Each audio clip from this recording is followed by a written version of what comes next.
ইনকিলাব মঞ্চের মুখপাত্র এবং ঢাকা ৮ আসনের এমপি পদপ্রার্থী শরীফ ওসমান হাদীকে গুলি করেছে দুর্বৃত্তরা। তাকে উদ্ধার করে ঢাকা মেডিকেল কলেজ হাসপাতালের জরুরি বিভাগে নেওয়া হয়েছে।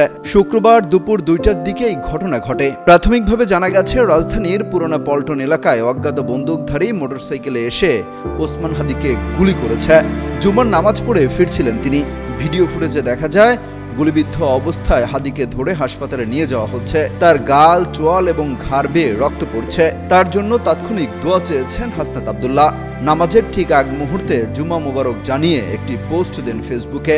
ঢাকা ৮ আসন থেকে নির্বাচনের ঘোষণা দিয়েছেন ওসমান হাদী। বেশ আগ থেকেই নির্বাচনী প্রচারণাও শুরু করেছেন তিনি। এরই মধ্যে তফসিল ঘোষণা করেছেন নির্বাচন কমিশন। ১২ই ফেব্রুয়ারি ভোট হওয়ার কথা রয়েছে।